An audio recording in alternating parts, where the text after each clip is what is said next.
Siempre, hermanitos, bienvenidos a mi canal, el de su profesor de memes de confianza. ¿Cómo están? Yo, joya, porque llegamos a los 20k. Un brindis. Increíble.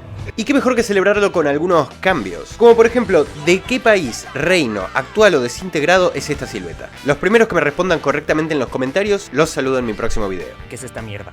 Y dejando las boludeces de lado, también lo celebramos, como no, con un video extenso. La Guerra de Sucesión Española. Un evento de la sanflauta que parece ser escrito por el guionista de La Rosa de Guadalupe en pedo. Punto histórico que nos marca el inicio lento pero progresivo del declive de Mami España, así como línea de largada del Imperio Británico para convertirse en el hegemónico en el mundo.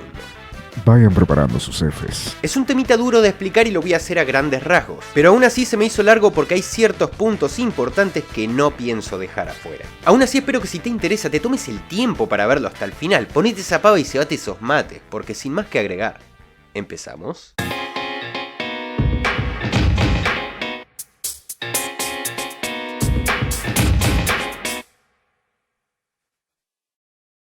El principio de esta historia lo encontramos a finales del siglo XVII, en España, que se encontraba bajo el reinado de Carlos II. Un tipo con una colección interminable de títulos nobiliarios, miembro de la Casa Austria e hijo de Felipe IV y su sobrina Mariana de Austria. Las de 12 son gol.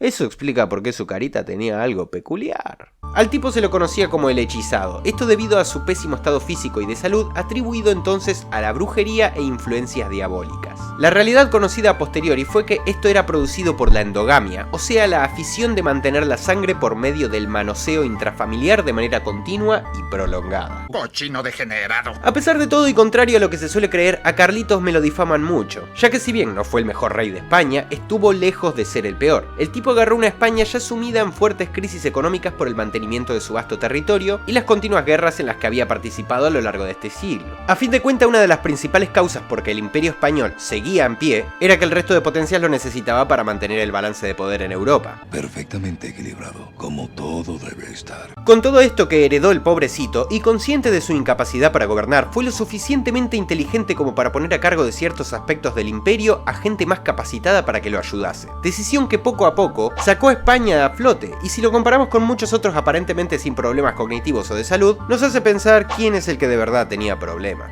Si quieren otro día hablamos de Carlitos y desmentimos todas estas injusticias amarillistas que ensuciaron su historia. Háganmelo saber en los comentarios si así lo desean. ¿Qué he hecho yo para ganarme ese desprecio? Dentro de todos los problemas de salud de Carlitos, uno muy choto para un rey era el haber nacido estéril, motivo por el cual debido a la ignorancia de la época fue sometido a muchos tratamientos que eran más bien torturas para disque curarlo, que solamente hicieron que se sintiera peor todavía.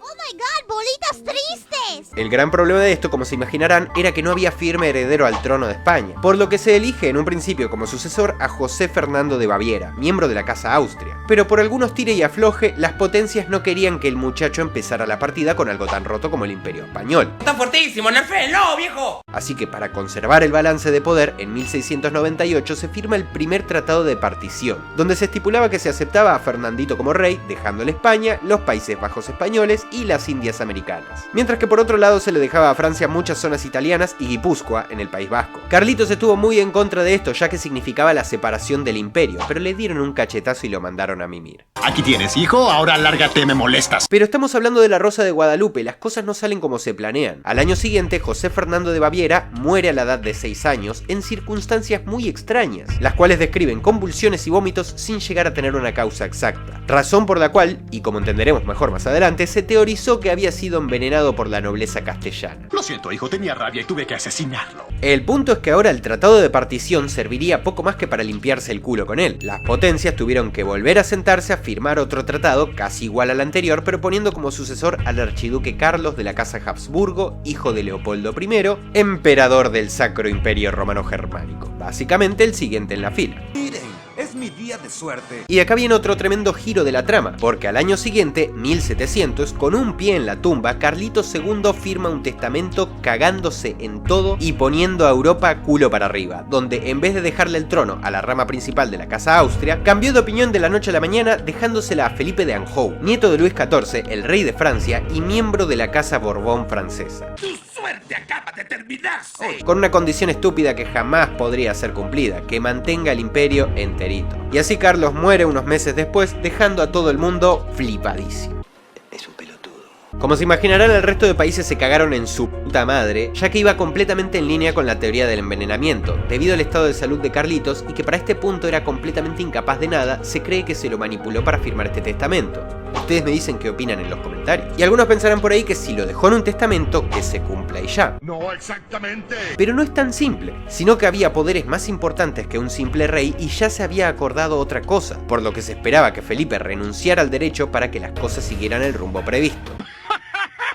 Y acá hago un paréntesis para explicar por qué ambos tenían legítimo derecho, porque si lo dejamos así parece que cualquiera podría postularse. A diferencia de otros reinos, España sí admitía tener reina, que inclusivos. Y tanto Luis XIV como Fernando III se habían casado con españolas herederas que transmitieron este derecho real a sus descendientes, o sea, a los actuales candidatos. Cerrando paréntesis, como dijimos al principio, parecía que Felipe iba a renunciar al derecho real, pero entraría a escena la mano de un tercero.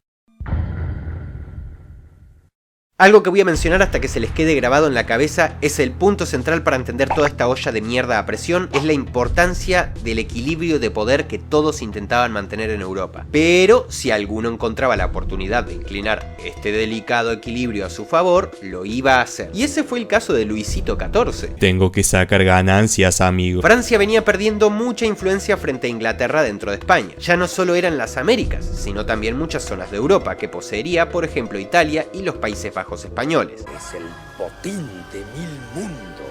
En vista de una posible destrucción del status quo muy desfavorable para Francia, y por esta ser una de las potencias más picantes, es que se terminaron firmando los tratados de partición que antes mencionamos. Cuando Carlitos pasa para la B y sale a la luz lo de Felipe de Anjou como heredero, Luisito se encontró con dos opciones. La primera, empujar a su nieto a coronarse rey y generar una guerra. O B, acoplarse al segundo tratado de partición, que España pasara a los Habsburgo y posiblemente reventar una guerra igual porque nada le aseguraba que le fueran a entregar los territorios acordados. Así que si de todas formas iba a haber quilombo, mejor que fuera por el premio gordo. Lo quiero todo. Feli estaba lleno de dudas, pero como era la perra de Luis, lo agarró de la oreja y lo sentó en el trono, siendo proclamado el 16 de noviembre del 1700 como Felipe V rey de España. ¿Pero qué coño está haciendo? Al año siguiente, sin perder más el tiempo y como diciendo ahora yo mando acá, entre junio y julio Francia ocupa militarmente Milán y Mantua.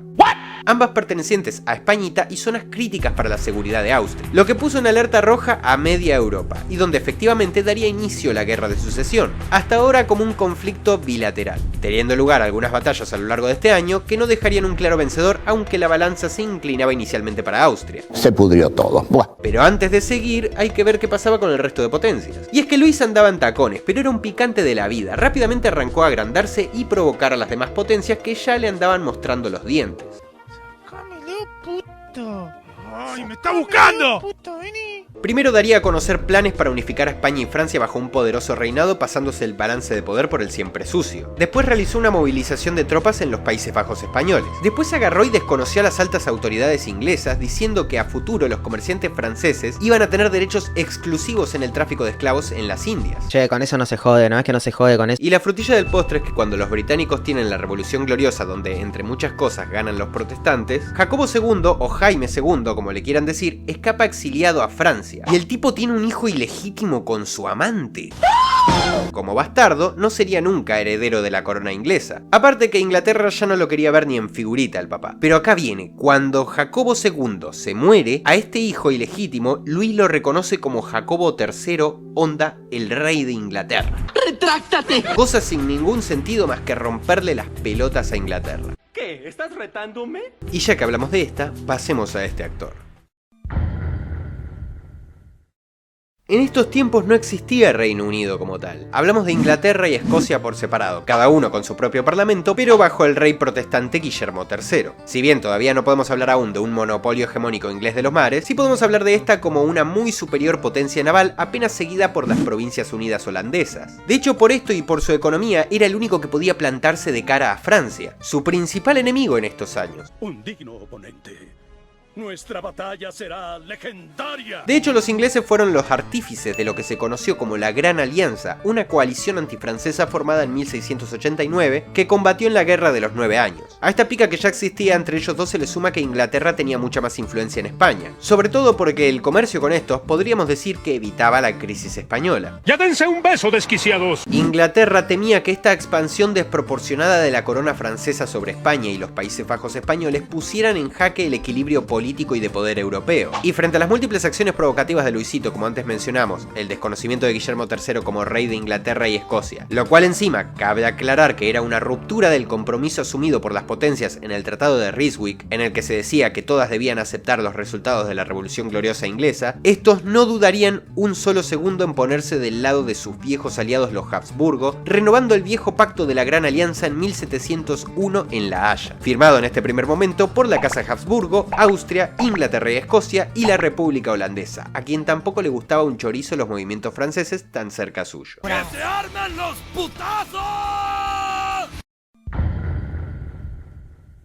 Parece un chiste mencionar a los Habsburgo en un apartado posterior al de Inglaterra, y sí parece que no tiene mucho sentido explicar cuáles eran sus claras motivaciones, pero vamos a ver otra cosa en realidad. Austria era el que la tenía más grande dentro del Sacro Imperio Romano Germánico, pero las cosas internas estaban lejos de ser estables. No había consenso entre Austria y los imperiales, y aquellos estados en los que dominaban se habían hartado de su carácter arrogante y su menosprecio, lo cual hizo que parte de la nobleza española se inclinara por los Borbones. Esta crisis política, sumado a una económica, se vio reflejada también en la Guerra de Independencia de Rákóczi, que lo puso en una situación interna aún peor frente al inicio de la guerra. Voy a por un poquito de cianuro, vengo ahora. Todo esto causó que, por ejemplo, en el norte de Italia, se quisiera reemplazar a España como potencia dominante y alejarse de la influencia de Austria. Sumado por supuesto a que debido a su posición geográfica, Francia estaba soplándoles la nuca en todo momento. ¡Siento vértigo en la cola! Debido a esta cercanía, Saboya, tras su derrota ante los franceses en la Guerra de los 9 años, había firmado el Tratado de Turín en 1696, en el cual se lo forzaba a aliarse con Francia en caso de guerra, sellando el pacto mediante el matrimonio entre un hijo de Luisito XIV y María Luisa, hija del duque de Saboya. ¡Hijo de tu madre! Aparte, teniendo en cuenta que en la España continental había muy pocos soldados y sus defensas eran de lo más endebles, y que justamente era de Italia de donde sacaban la mayor parte de voluntarios para las campañas, el frente austriaco en España quedó completamente dependiente de la protección militar de Inglaterra y los holandeses. ¿Quién es mi perra? Soy su perra. También se alinearon con Francia los estados de Baviera, Lieja y la archidiócesis de Colonia, controlada por la casa Wittelsbach. Hoy perdí más de lo que te puedes imaginar. Pero para que no todo el mundo se puso en contra del Sacro Imperio, muchos estados se manifestaron neutrales y algunos otros los apoyarían mandando voluntarios. Habría un apoyo que destacaría por sobre el de los demás, uno de los más fuertes. Esto gracias a que Federico I Hohenzollern le brindaría su apoyo a cambio de que Leopoldo reconociera al Ducado de Prusia como un reino propiamente dicho y miembro igualitario de la ya mencionada Gran Alianza. Pero no es tiempo de lamentos. Por esto mismo empecé el video diciendo que este asunto es una ensalada, y es que para entender el conflicto interno y la división en el apoyo a uno u otro posible rey, hay que entender que el imperio era España, pero parecido a que en el romano germánico, España no era más que la unión de dos coronas distintas. ¿Entiendes, verdad? Temo que no. Los españoles me entenderán, pero hay que explicarlo para el público latinoamericano que no lo sepa. Si bien España era un imperio, no debe entenderse de la misma forma que entendemos el concepto de una nación o un país moderno. Y ni siquiera podemos compararlo con reinos como los de Francia o Gran Bretaña en esa época. Hacía mucho tiempo que por conveniencia la corona de Castilla y la de Aragón se habían unido bajo un mismo rey tras un enlace dinástico. Eran un imperio, sí, y manejaban sus virreinatos como tal, pero por dentro ambas coronas conservaban sus capacidades administrativas individuales. El concepto de España, españoles y la identidad nacional que los identificaría recién empezaría a tomar forma a lo largo de este siglo y el siguiente. En este entonces, más que españoles, los habitantes se consideraban a sí mismos castellanos, aragoneses, etc. Sí, ya sé que había otras regiones, hablamos de las coronas más pitudas, no quiero ver a gallegos o vascos quejándose en comentarios. ¿Escuchaste, pelotudo? Pero retomando el tema, sabiendo que estas dos coronas eran en cierto punto independientes, que tenían ideologías distintas y que se llevaban bastante como el culo, entendemos que si los demás reinos estaban picando, acá dentro la cosa estaba todavía más podrida. La trama se complica. Gran parte de la élite castellana se plantó del lado del sucesor Borbón, y por otro lado la corona de Aragón, con un claro sentimiento anti-Castilla y anti-francés, se plantó firmemente al mantenimiento de la casa Austrias, en definitiva de los Habsburgo. Y el sentimiento era más ferviente en Barcelona, donde los catalanes, tras ser destituidos su virrey por orden de Felipe, incluso formarían el Partido Austracista, y donde más adelante habría más quilombo, pero tiempo al tiempo.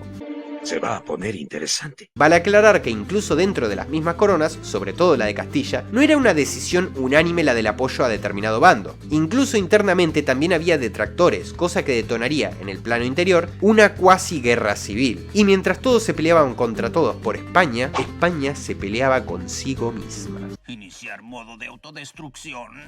Finalmente, dejando a otros actores para después, ¿se acuerdan que dije que Luisito la había picanteado reconociendo al hijo de Jacobo II como el rey de Inglaterra? Esto terminaría de cobrar más peso cuando el rey Guillermo III, al que más le había molestado esto, se va de la partida sin respawnear el 8 de marzo de 1702, siendo reemplazado por la reina Ana de Inglaterra, quien no dudaría un segundo en confirmar el Tratado de la Haya con la coalición antifrancesa. ¡Esta perra está loca! Declarándole la guerra a Francia formalmente, primero junto a la República Holandesa el 15 de mayo y luego haría lo propio la Dieta Imperial Romano-Germánica el 30 de septiembre. Ahora sí, hablando de la Guerra de Sucesión como un conflicto internacional con todas las letras.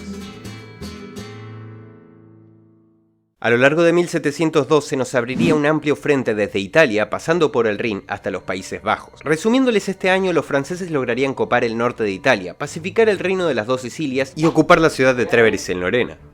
¡Sexo! Mientras que por otro lado los imperiales ocuparon la ciudad de Landau y casi instantáneamente los electorados de Brunswick, Lieja y Colonia.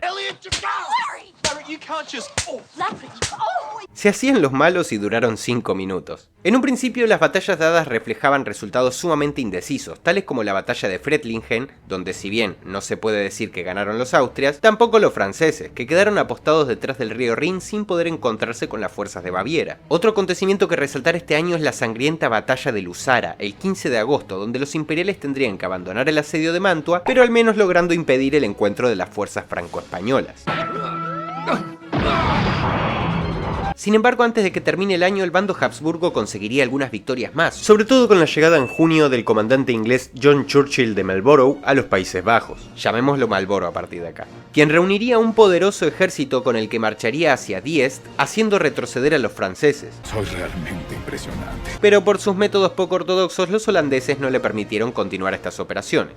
Oye, está delicioso, pero no lo hagas. Al menos llegaría a hacerse con Kaiserwerth y mejorar la línea de comunicación con el imperio, así que se puede considerar una victoria. Por otro lado, en la península los aliados intentarían tomar Cádiz en la batalla que lleva su nombre, fracasando ante la defensa de Felipe V y dedicándose luego, para no perder la costumbre, a saquear varios puertos españoles. ¿Pero por qué? Por la causa. Cosa que no afectaba directamente en nada a la guerra y que los felipistas usarían como propaganda anti-Habsburgo para ganar simpatizantes, incluido en Andalucía, y arruinando los planes de los austracistas de fomentar una revuelta por acá. ¡Eres un grandísimo estúpido!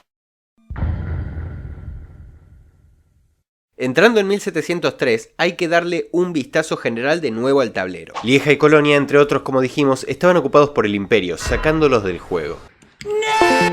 Y Saboya nunca se había llevado bien con Francia, así que pese a los intentos de esta de mantenerlo de su lado, acabaría por pasarse de bandos rompiendo el Tratado de Turín, a cambio de algún que otro territorio cuando todo acabase en el Delfinato y Mortara.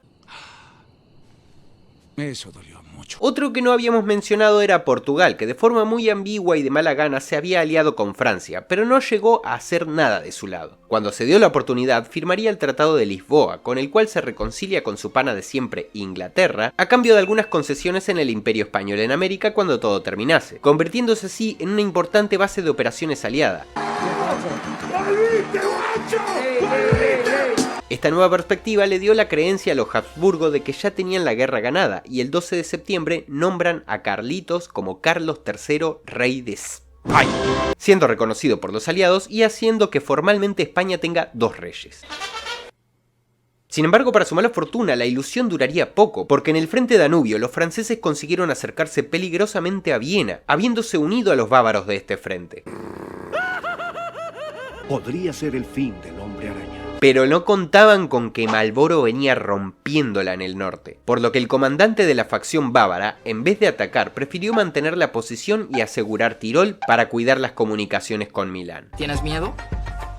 Un poco. En el Rin habría unas buenas victorias francesas, por ejemplo recuperando Landau, pero no convencerían a los bávaros de atacar Viena. La guerra venía bastante pareja y ambos bandos se manejaban de formas muy cautelosas, por no decir cagonas. Ya entrando en 1704 desde el frente Rin, una nueva fuerza francesa se uniría a la acción, cruzando la Selva Negra para unirse a los bávaros en abril sin que los austracistas pudieran detenerlos. Tenían otra fuerza protegiendo las comunicaciones entre Francia y el frente Danubio, y una tercera en Países Bajos controlando a Marlboro. Viena parecía estar a punto caramelo, y los holandeses no permitían al comandante actuar libremente para no quedar desprotegidos, aun si esto significaba la caída de Viena. ¡Eres un canalla! ¡Oh, por Dios, tengo miedo! No lo hagas. ¿Y quién lo decidió? Afortunadamente para los aliados, Marlboro les salvaría el culo de nuevo, engañando a ambos bandos al fingir en 2 ocasiones movimientos audaces, el primero haciendo creer que iba a doblar al flanco Villeroy, y el segundo haciendo creer que intentaría cruzar el río Rin, lo que hizo que las fuerzas francesas lo cruzaran primero para proteger a Alsacia. Bro, tengo un IQ mayor al promedio. Marlboro los cagaría y se iría a reunir con las tropas al frente Danubio, tomando Donauwörth el 2 de julio y haciendo retroceder a los franceses mientras las fuerzas austriacas contenían el frente Rin. Retirada estratégica. Lo malo es que ahora 2 de las fuerzas francesas pudieron unirse en el Rin con dirección a Baviera, pero bueno, no se puede todo. Aún así los franceses quedarían sumamente desorientados y tras malas decisiones perderían algo de tiempo, permitiendo que Marlboro cruzara hacia el norte del Danubio, se uniera a una nueva fuerza aliada y regresara al apoyo, encontrándose el 13 de agosto en su avance con las fuerzas francesas y teniendo lugar la batalla de Blenheim. ¡No les quites los ojos de encima! ¡Este es un verdadero combate! Un feroz combate donde ganarían los austracistas, los franceses se retirarían humillados y Baviera caería en manos imperiales, forzando a su duque a exiliarse en Francia. Viena ya no estaba en peligro y el frente Danubio se cerró. Soy el único que decide. Volviendo a la península ibérica, los aliados habían reunido un gran ejército en Portugal para invadir España, el cual se meterían en el asterisco siendo rechazados en los intentos terrestres de tomar el Valle del Tajo y la ciudad de Rodrigo.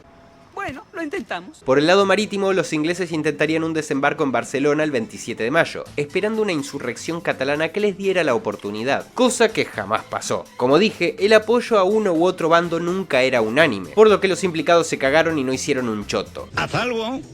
¡Muévete! Logrando que los ingleses se retirasen. Y en la vuelta de paso, y para no quedarse con las manos vacías, toman Gibraltar entre el 1 y el 6 de agosto. ¿Me llevo esto? De una manera extrañamente sencilla, algo que vemos reflejado en el número de bajas. Como si se hubieran dado cuenta tarde, el 24 de agosto los felipistas intentarían recuperar Gibraltar, teniendo lugar uno de los combates navales más feroces de toda la guerra, conocida como la Batalla de Vélez Málaga, que acabaría como un empate técnico, pero en el papel los ingleses conservarían Gibraltar, haciéndose con el control del Mediterráneo. ¿Sabe lo que voy a hacer al respecto? ¿Qué?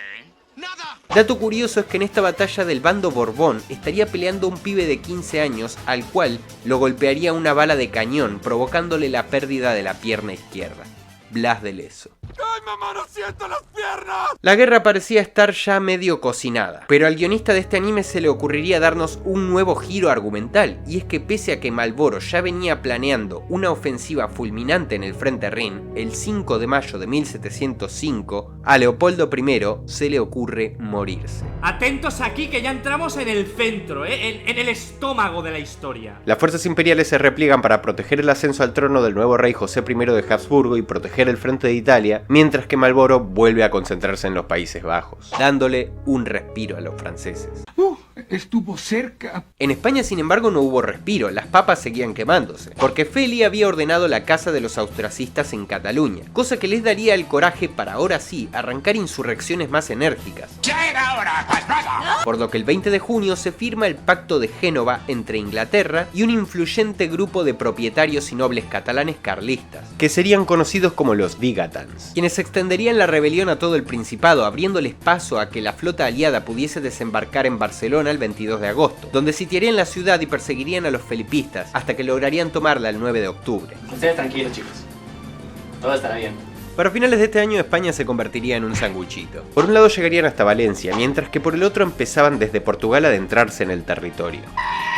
Entrados en 1706, los aliados avanzarían de forma implacable por la península, logrando hacerse con Madrid para finales de junio, y que Carlitos entre acá todo triunfal el 2 de julio. Mejor cooperen con el nuevo rey de muy, muy lejano. Después de las múltiples victorias de Marlboro en los Países Bajos, las fuerzas francesas en el Rin quedaron paralizadas, y Saboya logró levantar el sitio de Turín, haciendo ganar terreno al imperio en el norte de Italia. Las cosas se habían complicado y Luisito se tragaría su orgullo solicitando a los holandeses sentarse a negociar. En un principio, incluso aceptaría abandonar el trono español y las Américas a cambio de que dejaran a Feli Milán, Nápoles y Sicilia. Ahora te jodes, amigo mío. Las negociaciones no llegaron a nada. Por si fuera poco, a finales de este año, al no encontrar apoyo de la población en Madrid, Carlitos tuvo que retirarse, quedando la ciudad nuevamente en manos borbónicas. Que serás rey es el reino de los estúpidos. Y tras lo cual, Feli ordenaría la persecución de los austracistas en la zona, su destierro y confiscación de sus bienes. Modus operandi que aplicarían también en el Mediterráneo. Los ingleses habían conseguido hacerse con las Islas Baleares en septiembre, las cuales todas tenían partidos austracistas. Sin embargo, 3 meses después, cuando los británicos volvieron a Portugal, los borbónicos recuperarían una de las islas, Menorca, dando inicio acá a una nueva ola de persecuciones y ejecuciones a los austracistas que habían apoyado el ingreso aliado. ¡Por favor! ¡Llamen a la policía! Este año nos dejaba una mirada general un poco confusa. La ruptura de esta primera ronda de negociaciones nos dejaba un paneo general extraño cuanto menos. Con los austracistas arrinconados en Cataluña, los aliados casi entrando a Francia en los Países Bajos, los imperiales destrozando a los franceses en el norte de Italia, el frente Rin completamente dormido ante lo que ocurría en los otros frentes, sobre todo tras la batalla de Ramilles que había ocurrido este año, tras la cual también se había iniciado una persecución de los franceses y aquellos que los apoyaban. ¡Llamen a la policía! Y por el lado marítimo, Inglaterra se había hecho con el control total del Mediterráneo con la conquista de Gibraltar y las Islas Baleares. A pesar de que la cosa parecía estar medio decidida, esta apenas era la mitad de la guerra, porque en 1707 iban a cambiar muchas cosas, y la suerte o el destino sería un participante más en esta contienda.